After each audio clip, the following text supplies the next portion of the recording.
Bonjour à tous, on se retrouve pour une nouvelle position avec ici le trait pour les blancs, les noirs qui viennent de jouer le coup optimiste cavalier F4 afin de faire une fourchette dame tour. Alors au niveau du matériel, dame tour justement fou et cavalier de chaque côté avec 6 pions pour les blancs, 6 pions pour les noirs, donc égalité matérielle. On marquera quand même évidemment un certain nombre de pièces blanches en direction du roi noir, hein, sans compter les pions qui vont être extrêmement importants aussi évidemment dans cette position. Les noirs qui auraient dû se contenter de jouer un autre coup hein, que ce coup de cavalier par exemple. Ils avaient quand même la possibilité de faire un échec et peut-être ensuite amener la dame en attaque s'ils avaient le temps.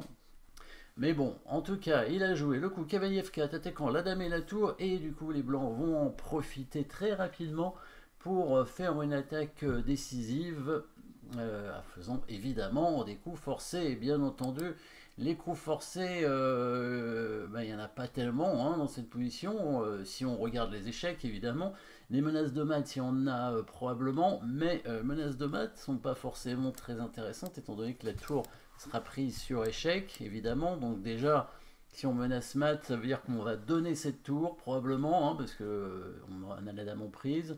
Et si on menace mat, ça va être certainement en plus en mettant une pièce en prise. Donc a priori, ça va pas être suffisant. Donc on va regarder l'échec, évidemment. Dame prend pion échec, c'est le seul échec de la position. Donc regardons-le, puisque c'est un coup forcé. Puis on prend, tour prend.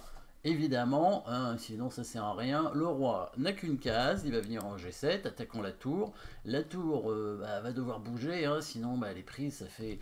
On va pas donner la dame et la tour en plus, ça va faire beaucoup, il n'y a pas assez de matériel pour mater ensuite.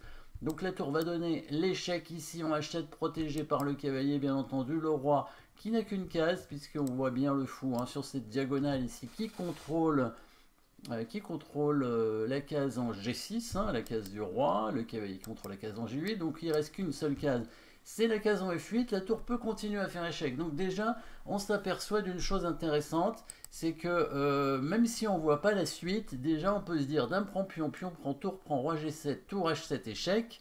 Quand le roi vient en F8, la tour peut continuer à donner échec en H8 et au minimum revenir en H7 ensuite, parce que le roi est obligé de revenir en G7, et ce sera déjà un échec perpétuel.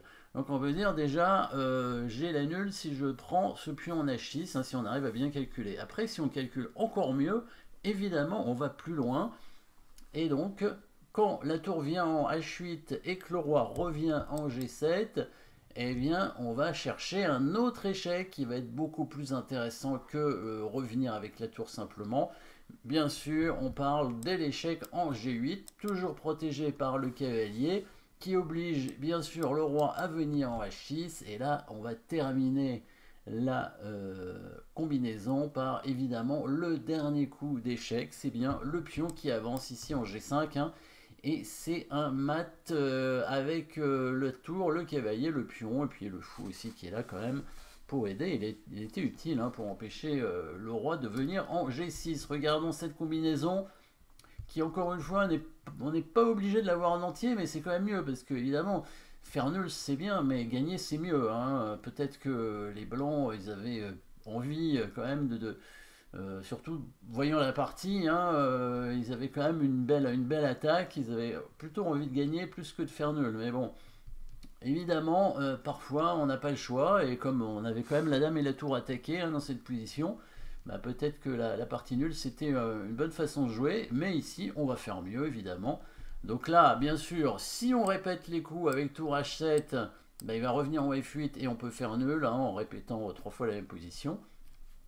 Mais on va quand même tenter d'aller un petit peu plus loin en allant avec la tour en G8 et à l'aide du pion en G4 d'ailleurs, hein, parce que ce pion-là n'était pas là, évidemment il n'y aurait pas de mat. Hein, si ce pion n'avait pas été là, il y aurait eu un échec du cavalier, mais ça n'aurait pas été suffisant. Hein. Le roi il pouvait descendre, hein, puisque le pion étant pas là, si par exemple le pion en G4 n'est pas là et que le cavalier peut donner échec en G4, le roi vient en H5 et là il n'y a pas de mat. Hein.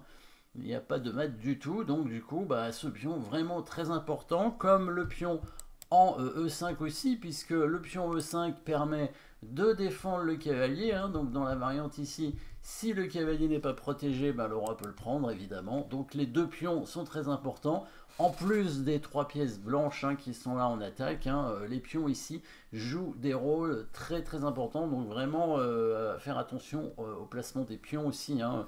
Les pions, c'est vraiment un peu comme des pièces parfois, hein.